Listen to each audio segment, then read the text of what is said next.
Good evening and welcome to Chicago Tonight. I'm Paris Schutz. Brandis Friedman has the evening off, and on the show tonight, we're just reminding people of safety, safety, safety, safety. Searching for answers after multiple drownings in Lake Michigan this week. What officials want beach and lake patrons to keep in mind. Let's work together and let's win together. Do Illinois Republicans stand a chance? Candidates say don't write them off, even if some members of their own party have. We're live from the State Fair. Millions of Americans experiencing hearing loss will now be able to buy hearing aids over the counter. How this new FDA approval will make those devices more affordable. Every year we host a festival called Monarch Palooza. Conservation efforts to save monarch butterflies are underway in our own backyard. We have a live report from the North Park community. Illinois has more Muslim Americans per capita than any other state. The new report offers a look into their strengths and struggles. Despite a life-altering event, a local retired chorus teacher shares how it hasn't stopped him from playing the music he loves. Meet Melody Angel, one of Chicago's promising new blues musicians. And Paris, as you mentioned, I'm in North Park as part of our Chicago Tonight in Your Neighborhood series. Now located in the north side of Chicago, North Park is home to 2 universities. We'll tell you the influence that those universities have had in the community and new construction being developed here. But first, I send it back to you. And we'll look forward to that. Thanks, Joanna. And now to some of today's top stories. Chicago is getting an additional 20,000 doses of the monkeypox vaccine from the Strategic National Stockpile. City public health officials say the vaccines will be distributed at clinics across the city over the next week. Eligibility for a vaccine has been expanded to include any sexually active bisexual, gay, and other men who have sex with men and transgender persons. Vaccines are also available to anyone who has had close physical contact with someone diagnosed with monkeypox, such as family members, regardless of sex, gender, or sexual orientation. The woman at the heart of 2 separate R. Kelly child pornography trials testifies that the singer began pushing for a sexual relationship with her just weeks after she became his goddaughter. Then just 13 years old, the woman, now 37 and identified in court only under the pseudonym of Jane, is one of the main witnesses at the center of the case. She says she heard hundreds of sexual encounters. She had hundreds of sexual encounters with Kelly while she was a minor. Kelly allegedly recorded himself sexually abusing her in 4 separate videos, portions of which will be shown to jurors. Kelly's attorney calls the accusers liars and extortionists and says that Jane and her parents for years denied that she had any illicit sexual relationship with Kelly. Felony charges for a Chicago police sergeant filmed grabbing and forcing a Park Ridge teen to the ground after claiming the boy was trying to steal his son's bike. Sergeant Michael Vidiaro has been charged with aggravated battery and official misconduct after he pinned the 14-year-old boy down by kneeling on his back. The boy's mother released video of the incident on social media. The boy's parents, Angel and Nicole Nieves, welcome the charges and say they don't know if race played a role. These are really hard conversations that we have to have with our children, and this was a situation where he faced something that was egregious and tragic, and he did happen to be the only brown boy there, and so that's an important factor with how we are processing this as a family. And lawyers for the boy's family say they anticipate filing civil charges in the near future. And up next, sights and sounds from GOP Day at the Illinois State Fair. So please stay with us. Chicago Tonight is made possible in part by Alexandra and John Nichols, the Jim and Kay Mabey family, the Polk Brothers Foundation, and the support of these donors.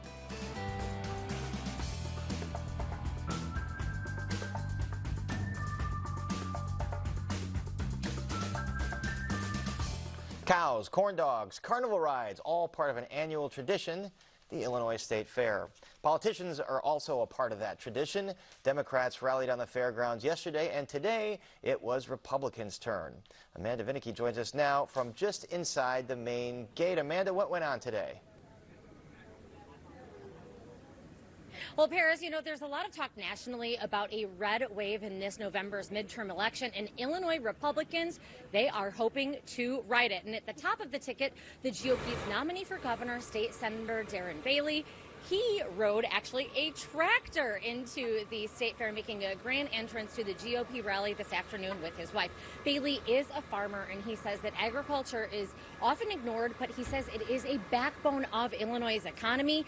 But he says the state is hurting, and that is because, he says, of Democrats' policies. Our home's in trouble, thanks to fat cat leaders like Joe Biden and J.B. Pritzker. You can't clear a field of weeds if you don't pull them out by the roots, friends. And the only way to fix Illinois is to fire J.B. Pritzker and get the problem out by the roots.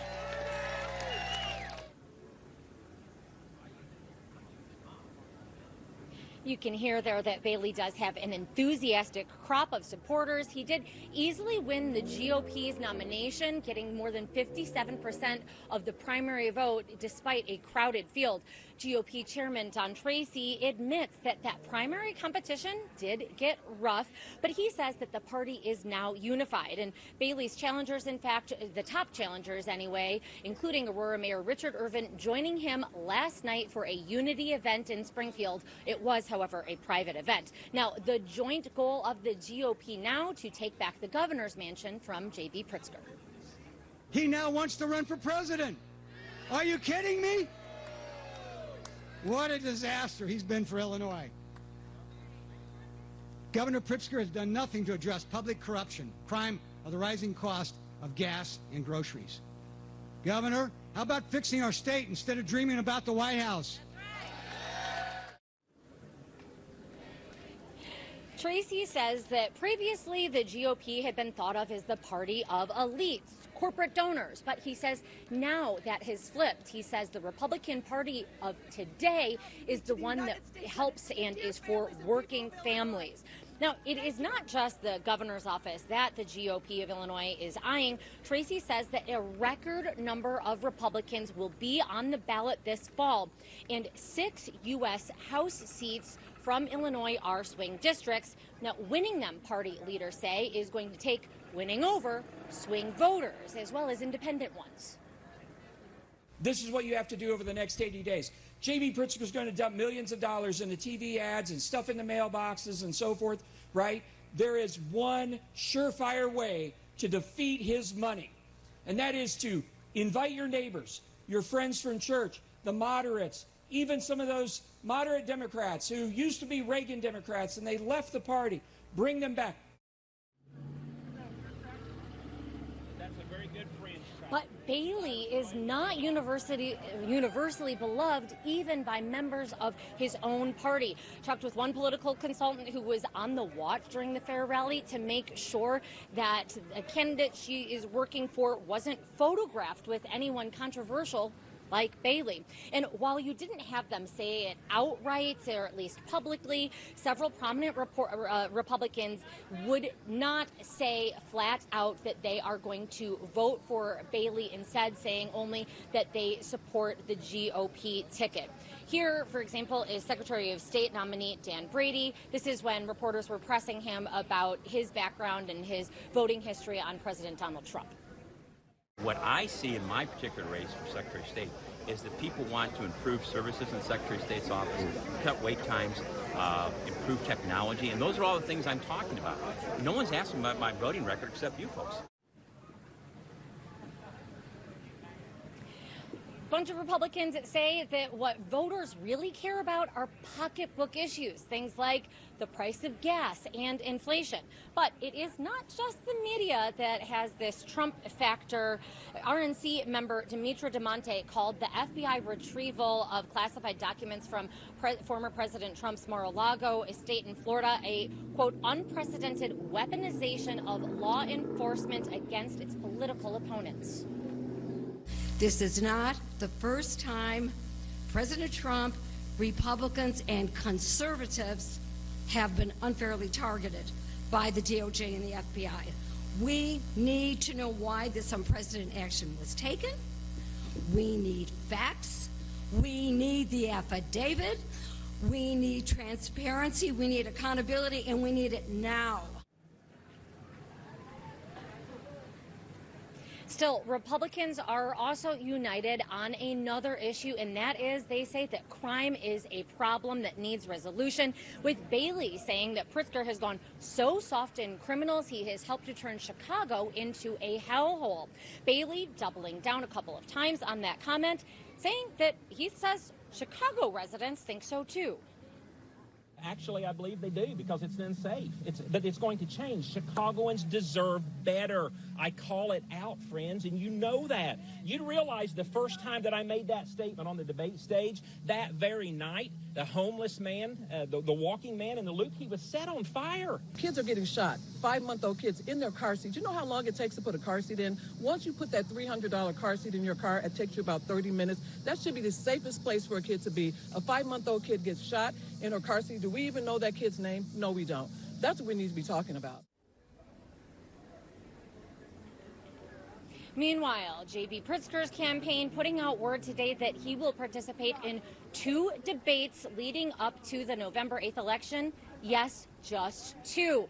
Bailey did not immediately say whether he, too, will partake in those exact forums. He did say, however, that he is ready, willing, and wanting to debate Pritzker to help get the word out about all that he says Pritzker has done wrong. Now, by the way, WTTW, WBEZ, and the Chicago Sun-Times did partner and have invited candidates to a jointly produced forum from those media organizations.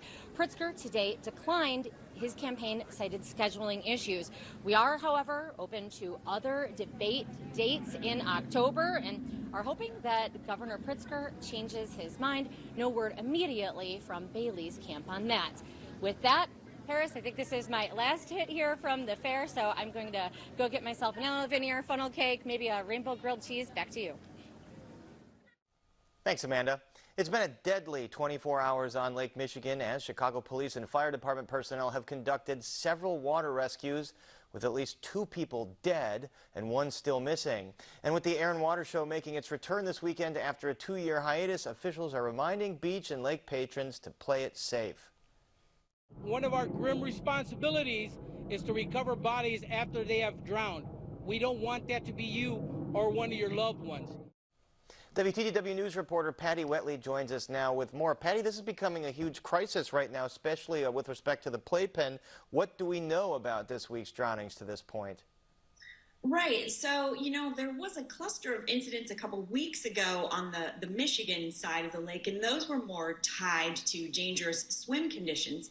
Here in Chicago, as you mentioned, around the playpen, which is that area around Ohio Street Beach, the incidents in the last few days have been more tied to folks slipping into the water at harbors or off of boats, which is, sort of a different proposition, but dangerous all the same. And with this week's cluster of events, police and fire officials are reminding people to avoid alcohol around the lake. Take a listen. If you're going to swim, if you're going to boat, don't drink. We can have fun without drinking. The most important thing you're going to do is bring yourself and your loved ones safely back home. Alcohol is sometimes a part of these parties for boaters at the playpen. Patty, what else are officials recommending to keep people safe?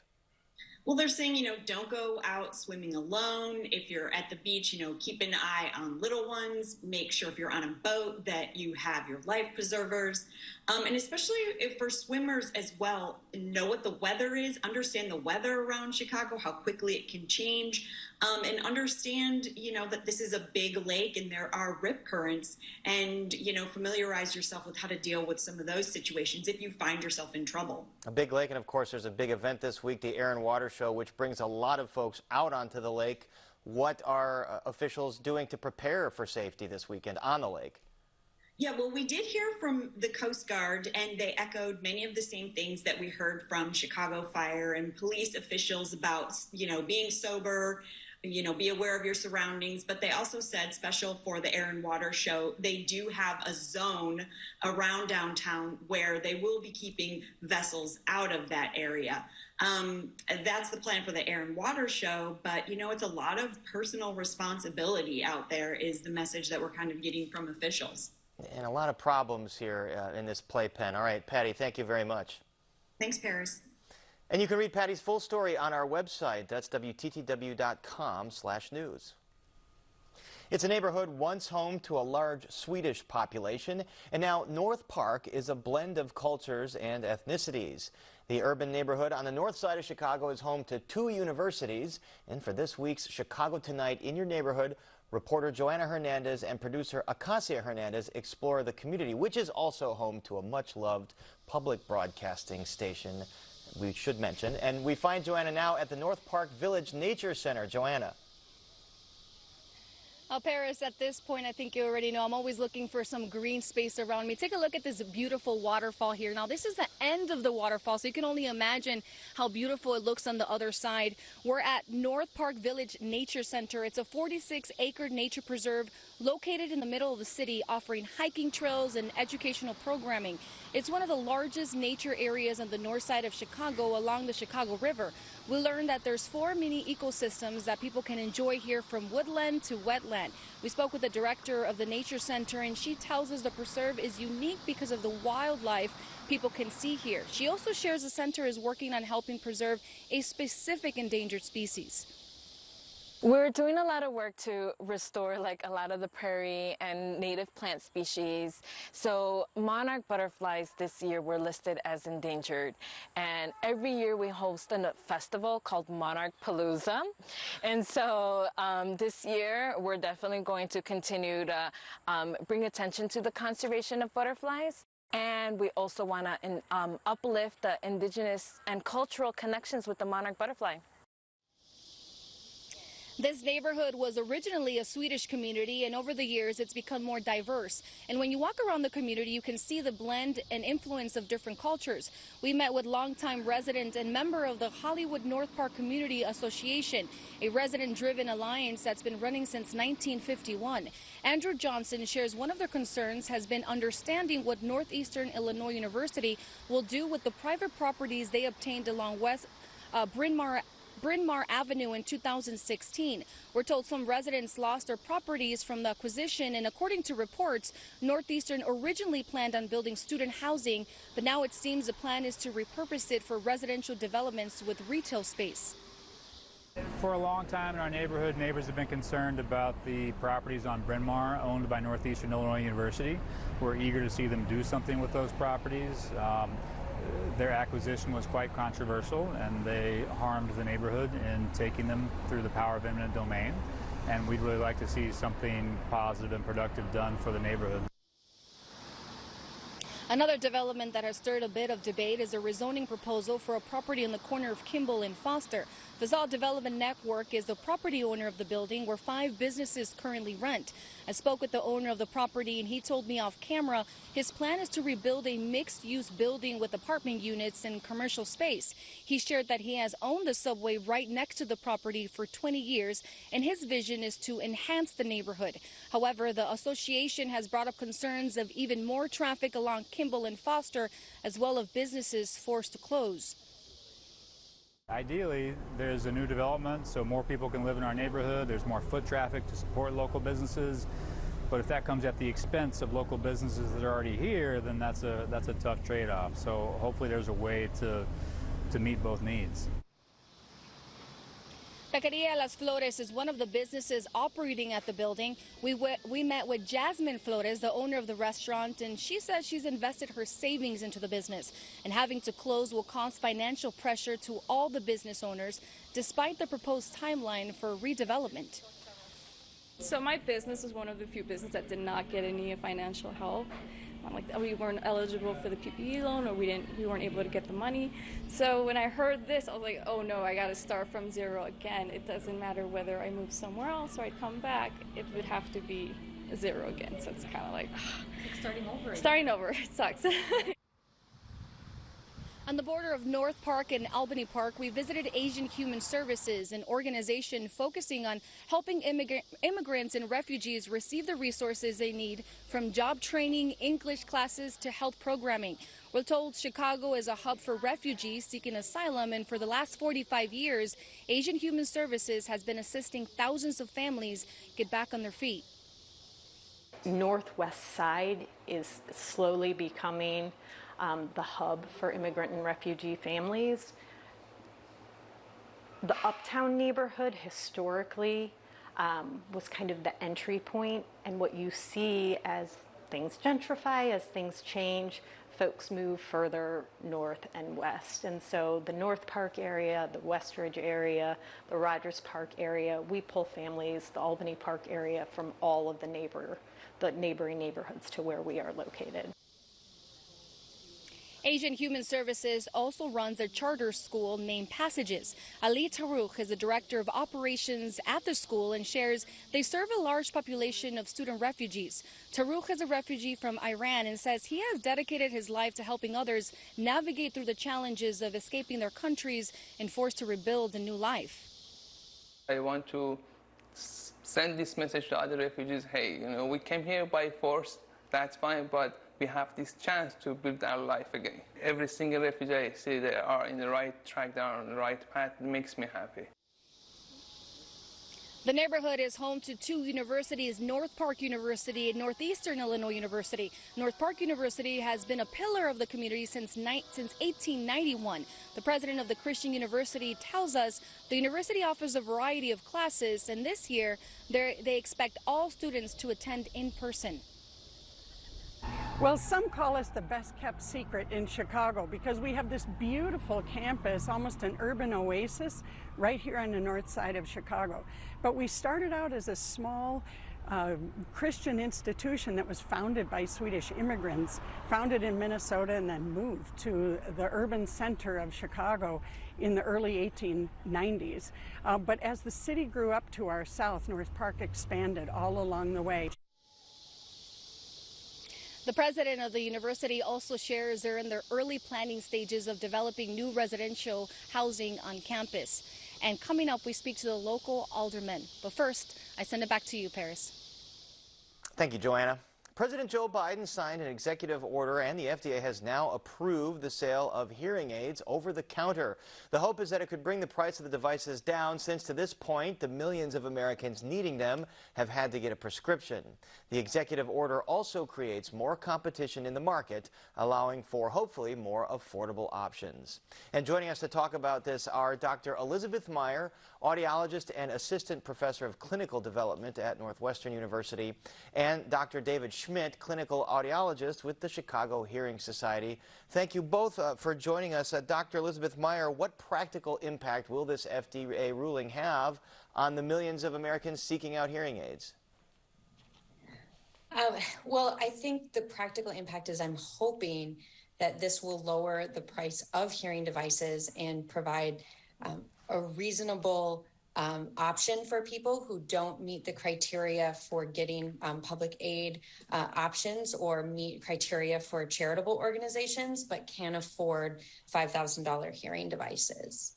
And that was going to be my next question. Dr. David Schmidt, what is the range of costs for hearing aids? Boy, the range is from soup to nuts because it's kind of not very regulated. So some places, a pair of hearing aids might be $2,000 to $4,000 or so. I know some providers in the Chicago area, it could be as much as $5,000. When I worked in Central Illinois, some people would show off their pair of $8,000 hearing aids. So people are spending a wide range of money for hearing devices. So not one size fits all, but the different prices, all of them very expensive. And Dr. Meyer, why up to this point have they only been available with a doctor's prescription? Well, the regulation for our licensure is such that we need to have a diagnostic evaluation or a hearing test in order to fit hearing devices. And so that's one of many reasons why up until this point there haven't been FDA ruled hearing aids. That doesn't mean that there aren't unregulated devices that have a similar purpose that are on the market and have been on the market, but this provides regulation of some of those over-the-counter devices. And Dr. Schmidt, with this ruling, do folks still need to get hearing tests and need to get some kind of approval to buy them over the counter? Well, obviously, when they're over the counter, people won't need to have a prescription to get their devices. But what I think people are going to find is that these over the counter devices are going to be a good bridge for some people who realize, wow, I tried this, but it's not giving me enough benefit. Maybe I'm like readers to bifocals. Maybe this is my first step, and then I'll get something that's more appropriately fit to exactly offset my hearing loss. Dr. Meyer, you brought up the difference between unregulated hearing devices that tend to get sold over the counter versus the ones that have required a doctor's prescription. Can you expound more on those differences? Yeah. So current hearing devices are controlled by our licensure. And so that is one where we're regulated to have a recent hearing test and to treat the hearing with hearing aids. And that in comparison to the model of fitting oneself. And so having an online hearing test or using a hearing test and ordering devices online. And so the difference is one is under the care of an audiologist or hearing dispenser in comparison to basically doing the treatment on your own.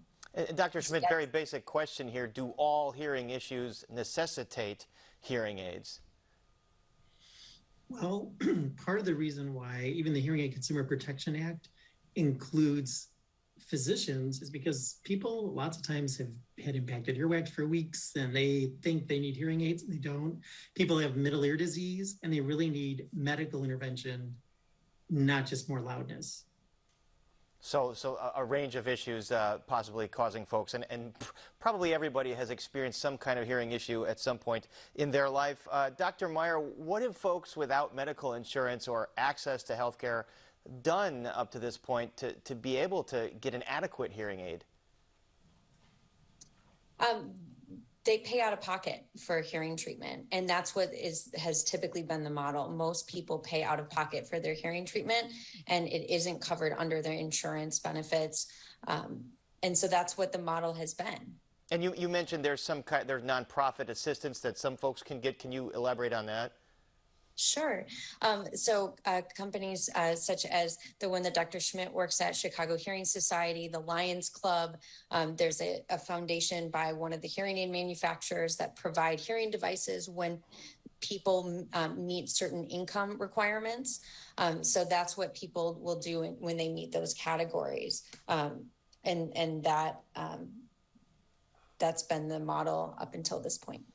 Dr. Schmidt, how helpful has this been for folks that, again, don't have access to adequate health care, don't have insurance, or are low income? So it's been really interesting because especially Department of Rehab Services helps people who are employable to get hearing aids if they can't afford them. Department of Specialized Care for Children will provide vouchers and help children whose families can't afford hearing aids who are not. These are people who earn more than public aid level. Those people have gotten lots of benefit through these different programs. So lots of assistance out there, and we'll see the impact of this new FDA ruling. And our thanks to Dr. Elizabeth Meyer and Dr. David Schmidt. Thank you so much. You're so welcome. Thanks for having us. And up next, catching up with one of the city's most influential music teachers. So please stay with us.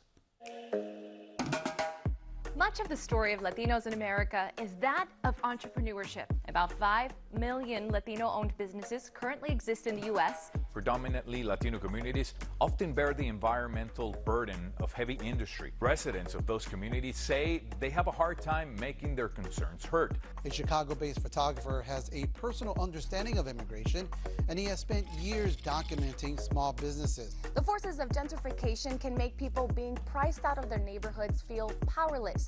But the founders of Lolita's Bodega say residents have more power than they think.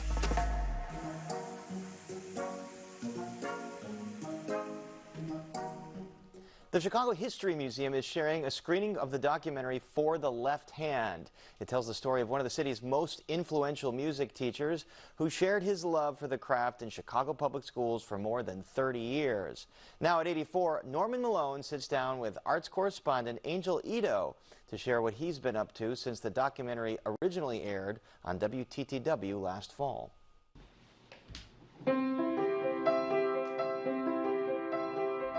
Norman Malone says he's loved music since he was 5 years old.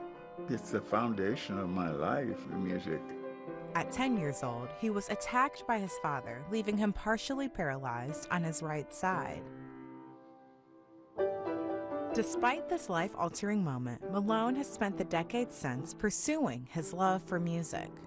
I entered DePaul as a piano major with voice minor, and it took 9 years. I had to work full-time. I worked with the American Medical Association full-time during the day and took classes at night. And Dr. Ann Lally, she took me aside afterwards and said, "How can you teach your handicap?"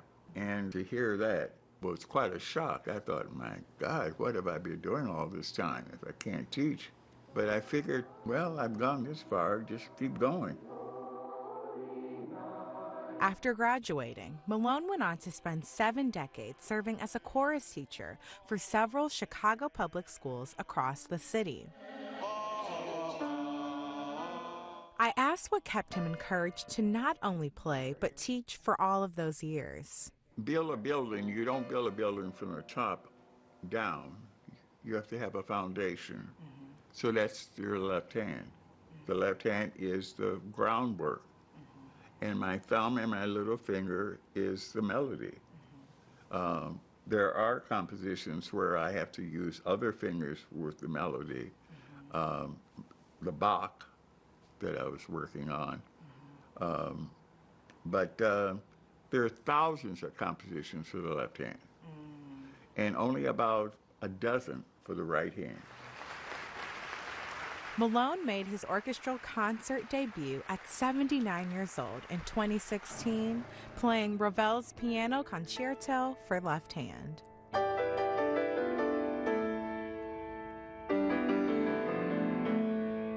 Now, despite this composition being created for musicians like Malone, the retired music teacher credits his success to a different composer, Paul Wittgenstein.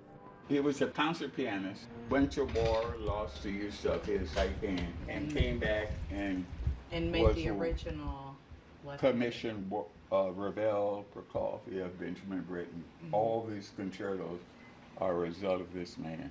Meeting Paul Wittgenstein's daughter was, that's a lifetime ambition. And she gave me his picture, which I have on the mantle and fireplace there. And we spent a great time together, and I still correspond with her. Yeah, that was remarkable.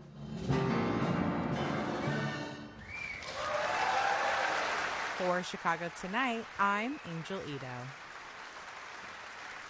What an inspirational story. And Malone says he has no plans to play for an audience anytime soon, except later this year during the holidays with his family. And you can visit our website for more information about where you can view the documentary For the Left Hand. And still to come on Chicago Tonight, we're one-on-one with the alderperson representing Chicago's North Park community to talk development and preservation efforts. A look into a first-of-its-kind study that offers detailed findings into the strengths and needs of Muslims in Illinois. And meet Melody Angel, an emerging talent on the Chicago blues scene. But first, some more of today's top stories. A Florida judge signals he's willing to unseal at least parts of the affidavit for the search warrant of former President Donald Trump's Mar-a-Lago home. U.S. Magistrate Judge Bruce Reinhart says he wants to hear more from the Justice Department on how much of the document investigators want to keep secret. Prosecutors who are said to be concerned that the release of the affidavit could provide a roadmap to their investigation have until August 25th to propose redactions. Judge Reinhart says he isn't yet convinced that all of the affidavit should remain under seal. City of Chicago Inspector General Deborah Witzberg will nominate Tobara Richardson to be Deputy Inspector General for Public Safety. Richardson has more than a decade of experience as a criminal prosecutor and currently serves as counsel to the Illinois Attorney General on social justice and equity issues. In a statement, Witzberg praised Richardson's, quote, passion for justice and experience with law enforcement and community groups. Richardson's nomination will now go to the City Council for approval. Unemployment in Illinois ticked down 0.1 percentage point to 4.4% in July. The Illinois Department of Employment Security reports that non-farm payroll jobs increased by more than 31,000 last month. The biggest gains were in professional and business services, which added 10,000 jobs, followed by manufacturing, which added 6,300, and the trade, transport, and utilities sector, which added 5,700 jobs. Construction was down 1,400 jobs, as was the educational and health services sector. The national unemployment rate right now is at 3.5%. And now we go back to Joanna Hernandez, who spent the day in North Park as part of our In Your Neighborhood series. Joanna. And Paris, we're now here with the alderman of the 39th Ward, Samantha Nugent. Thank you for joining us tonight. Oh, thank you for having me. Now, we have to start out talking about this beautiful nature preserve. Now, I want to tell us about the efforts to preserve this area and what it took to make it into what it is today. Sure. Well, what we're standing in right now is 155 acres of protected space. We introduced an ordinance of the fall of 2020 that protects this land in perpetuity, which means that you and I and our families can enjoy this land for forever. This is the site of a former tuberculosis sanatorium, and now it's this beautiful space that is senior housing, parkland, trails, gymnastics center, and a nature center. And talking about senior housing, we know there's also a senior housing, affordable housing on this campus set to undergo a $26 million renovation. What improvements are needed? Well, this property is the home to over 500 apartments for our seniors. And as you can see, the renovation we're undergoing right now, but it's new windows, kitchens, cupboards, bathrooms. It's overdue, and the community is really excited. What do you love about this area? You did mention a little bit that you frequent here. Yeah, I mean, what's not to love, right? Look at the beautiful waterfall behind me. It's such just expansive green space. I'm a runner. I run here. The seniors love to hang out at the picnic tables. Families come here and enjoy the space with their children. The Nature Center has a maple syrup festival. There is literally something for everyone here. Now, I do have to ask, we did speak with some residents in the area. Earlier we did speak with the Hollywood North Park Association, and we were talking about the possible new development on Kimball and Foster. They had raised concerns about possible displacement of some businesses there. So to you, I want to ask, how do you balance bringing development into a neighborhood without displacement? Is that even possible? Sure. So we're in the real early stages of conversations with that prospective development, and it sort of fits into what our zoning process is. We've been working with the developer and the community association. They've met, they're discussing, and the developer is coming back to us with more options. And what we try to do is find that sweet spot at the end of the day where the community can be happy and the developer, so that we do good things in the community. And we don't want to displace anybody. That's our ultimate goal, right? We want to have a ward where it's a wonderful place to live and dine and send your kids to school, and I think we'll find the happy medium with that development. And can you quickly tell me what's something that your office is working on currently? Sure. We are working on a development in Sauganash. We're building, in addition to Sauganash Elementary School, a $40 million labor project to make sure that that school is not over capacity. Well, thank you for joining us tonight. Oh, thank you so much for being here. And coming up, we speak with the Vice President of Student Affairs from Northeastern. But first, I send it back to you. Northeastern, our neighbor, and you're just a couple blocks away. Joanna, thanks very much. We'll look forward to that. And up next, new insights into the state's Muslim community thanks to a first-of-its-kind study. But first, we take a look at the weather.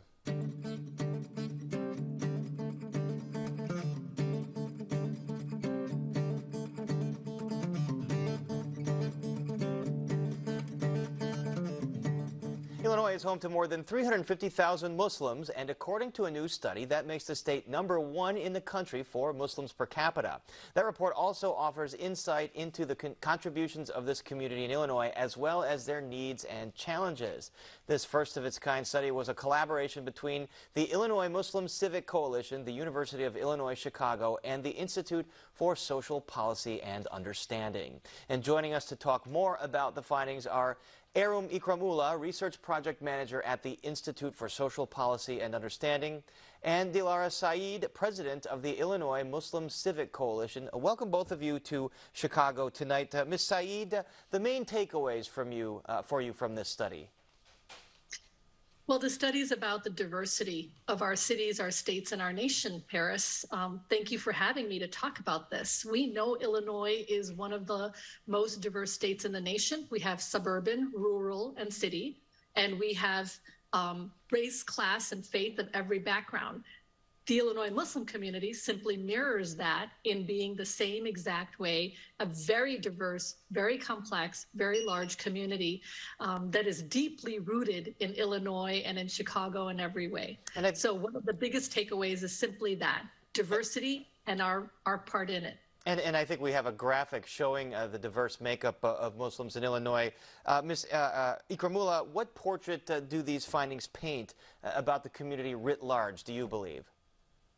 Yeah, I think I'd echo what Delara just said. You know, the main finding demographically is that the community is diverse. They're young, diverse in terms of race, ethnicity, language, political affiliation. So they're a vibrant and engaged community in the state of Illinois. And Ms. Saeed, so this study looked at some of the strengths and then some of the needs of the Muslim community. What are the strengths, first of all? Great, thank you. About 12% of Muslims identify as self-employed or entrepreneurs, and they have created about 350,000 jobs a year. That's about 6% of all jobs in Illinois, when the community itself makes up about 3% of the population. That's a huge asset to all Illinois. We are also very giving. 83% of Illinois Muslims give in charity. Now, it's part of their faith-focused way of living to give zakat and to give sadaqah, which is also charity. But this is just something that we do. And regardless of whether we're hurting or not, or we have financial issues or not, we're a giving community. And as I read, the level of educational attainment also proportionately higher than many other communities in Illinois. Ms. Ikramullah, what about some of the needs and the challenges that the community is facing in Illinois? Yeah, thank you so much for asking. Several I'd like to highlight include access to health care. So 1/4 of Illinois Muslim respondents who stated they needed immediate medical care in the year prior to the survey reported that they sometimes or never got that immediate care. And so this finding really underscores the need for a better understanding about barriers to accessing healthcare. And what our survey was able to do, what the study was able to do when we also asked about access and accessing mental health care services and barriers to mental health care services. And so we also found that Muslims in the Illinois sample were also less likely to access therapy and mental health care services. And we asked a follow-up question about what some of those barriers include. And roughly 1/3 responded that affordability was a main issue. So cost and affordability of healthcare services has definitely been identified as a need. Delara, I'm sorry, go ahead, continue. Sure. I also just wanted to highlight quickly the issue of religious discrimination.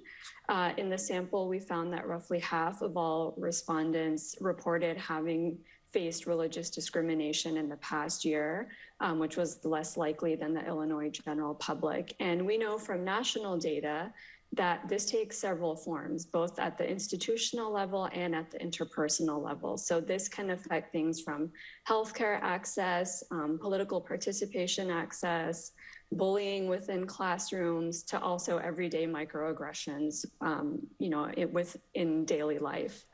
And that was going to be my next question, Delara Saeed. Can you kind of expound on that discrimination part? Not just religious discrimination, but then also respondents talking about gender discrimination, both within the Muslim community and without? Yep. As in any complex community, this report allowed us to have a mirror to ourselves as well as a window for the outside world to look in. So certainly we found that respondents said that if they were of color, and Black Muslims said that they felt discriminated within the community at times, as well as outside the community. Women also felt that. Youth felt that their voices could be more heard in the community. And then as a community in general, besides these types of responses, we felt that we should have had more political representation. We're a community that is strong in voter engagement. 91% of us are either registered to vote or will be registered for 2022. We're a community that is engaged in the political and civic scene. We're funding candidates, supporting candidates, et cetera. And yet our representation across our cities and our state is zero or very minimal. And this is impacting the way we're looking at our political parties, the way that we are identifying as independents, and the way that we are engaging with our neighbors in the world around us. And I wanted to pick up on that political point, a very high level of political engagement, but I was also surprised to see a large percentage, as you mentioned, independent voters. Aram Ikramullah, what is the message here for public policy holders from both parties from the findings in this study? Yeah, really the takeaway from that finding is that Muslims are kind of up for grab for both parties, and that Muslims aren't necessarily 100% aligned, you know, on a political platform, and are more issue-based voters. And so that leaves them, you know, open for political candidates to kind of capture their vote. If I can add to Aram's for just a minute, basically the message is don't take us for granted. And you're hearing that from a lot of minority communities, Latino communities, African immigrant communities, and others. Don't take us for granted. We're here, we're voters, we're funders, we're supporters. Hear us, see us. And with this study, I'm sure more folks in those kinds of positions will be paying attention. And our thanks to Aram Ikramullah and Dilara Saeed. Thank you so much for joining us. Thank you for having us, Paris. Thank you. And up next, we check back in with Joanna Hernandez, who's reporting live from Chicago's North Park community. So please stay with us.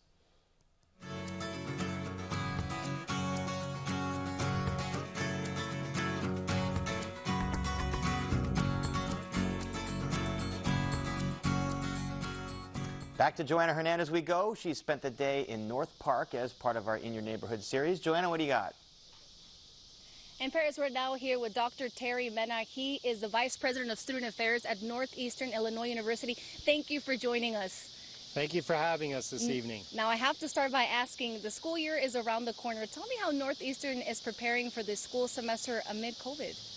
Absolutely. We're super excited. Tomorrow we'll be opening our resident hall, The Nest, for our new residents and returning residents to move back on campus to start the school year on August 22nd. And we're ready. You know, we're excited as an institution that is dedicated to serving a minority population and the longest and oldest Hispanic serving institution in the Midwest. We're just excited to have our students come back, to be engaged, to get into the classroom and start their academic career for 2022. Now, we did speak with some local residents, and one of the things that they were asking me is they wanted an update on what's going on with the properties that Northeastern obtains down Bryn Mawr Avenue. It originally was proposed to have student dorms, correct? And then it went from mixed apartment buildings. Can you tell me a little bit? Sure. I can tell you that the university has acquired a firm, CBRE Inc., who has and will continue to solicit feedback and communications with the local community. In addition to that, we are hiring, and we'll have our new executive director for marketing communications who will be joining those efforts and working with the local community to better identify the best options for the future in that space. Okay. And Chicago Tonight recently did a story on the scholarships of NEIU provided on Afghan refugees, many of whom were just starting classes at that time. How have they adjusted over the last 6 months? Can you share? Yes, absolutely. So our 15 Afghan students successfully completed the spring 2023 semester with really good remarks and success rate for retention. At FAU, we've worked hard to provide wraparound services for these students who have had such a traumatic experience having to be airlifted out of Afghanistan. And so we worked hard to give them a support person who works with them, who provides them support academically, personally, along with a team of people, working with our counseling center, our student health center, the Afghan refugee agencies that they've been assigned to here in the city of Chicago. I do want to ask, you had mentioned that there is a large population of first-generation students here, also many different backgrounds. Yes. Tell me, in your role, what is one of your priorities this year? Because you're fairly new to the position as well. You did mention you're a year in. I'm a year and 7 months in. NEIU is very much dedicated to the success of all of our students, and it has really been a focal point of serving a first-generation working-class student. A lot of our students have families, they give back, they're struggling, as well as being in potentially status of undocumented. And so we're very proud of our diverse community, and working with our students, we provided opportunities like our scholarship programs, which is NEIU for You. If they meet those financial criteria, they can qualify for it. Well, thank you so much for joining us tonight. Seems like a full-packed semester. Thank you. And that is all that we have here from North Park, Paris. I send it back to you, and I'm just going to walk to the station since it's just a couple blocks away. See you in a couple minutes, Joanna, and I had a pleasure of meeting some of those Afghan students earlier this year. Tremendous opportunity for them to get an education at Northeastern. Best of luck to them. And up next, we introduce you to one of Chicago's promising new musicians. But first, a look at some events happening this weekend.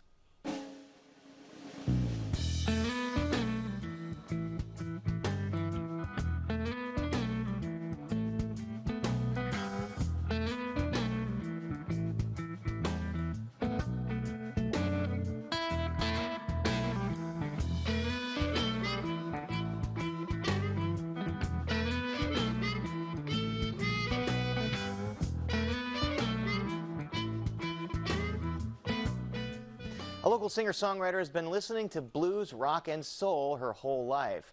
Now people are listening to her as she becomes a rising force in the blues scene. Melody Angel, yes, that's her real name, has music in her DNA. And producer Mark Vitale brings us the story.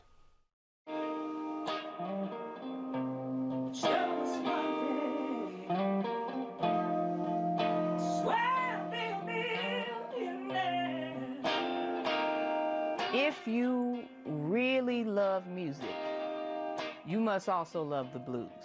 It is the baseline for every form of music we have in this country, even hip-hop. It's fairly uncommon to see black female guitar players. I'm fighting for the young girl that comes up to me, the young black girl that comes up to me all the time and says, I want to play like you, I want to do this. I feel it's my job to make that easier for her. One person who made it easier for Melody Angel was her mother, who's also her manager and sometimes stylist. It's a bit overwhelming sometimes to see her and all that she can do, you know, seeing her as a little bitty baby and grow. But I saw this spark in her. It was kind of undeniable. Angel still plays the Fender Stratocaster her mother bought her at a pawn shop. I will never forget the day she came home from that pawn shop, okay? It changed my life. Of course, I cried like a baby. I remember thinking, okay, one day I'm gonna be on stage with this guitar, you know, playing for thousands of people. That happened. So I'm like, when little kids say their dreams out loud, it's not a small thing. It's a big thing. It can actually come true. The lifelong South Sider has carried her guitar from Europe to Australia. She has also acted on stage at Court Theater and the Goodman. And she just released her latest LP of original material.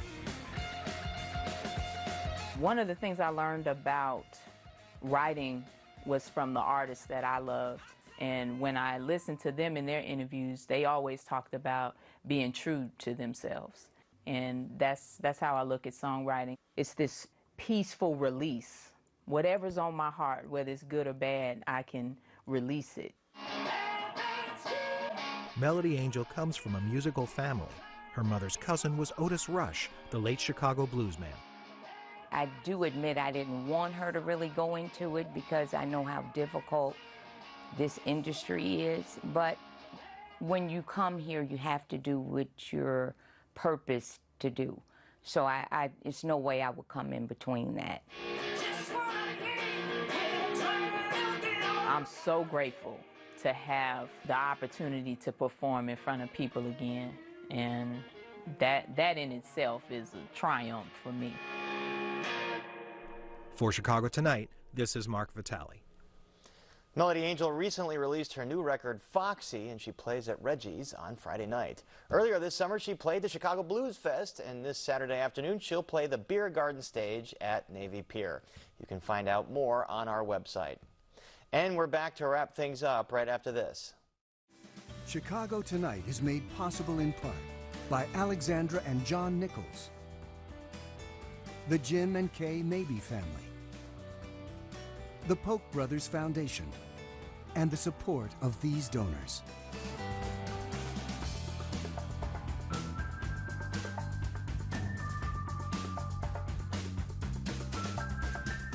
And that's our show for this Thursday night. Don't forget you can get Chicago Tonight streamed on Facebook, YouTube, and our website, WTTW.com/news. And please join us tomorrow night live at 7 for the Week in Review. And we leave you tonight with some more from blues artist Melody Angel. And now for all of us here at Chicago Tonight, I'm Paris Schutz. Thank you for watching. Stay healthy and safe, and have a great evening.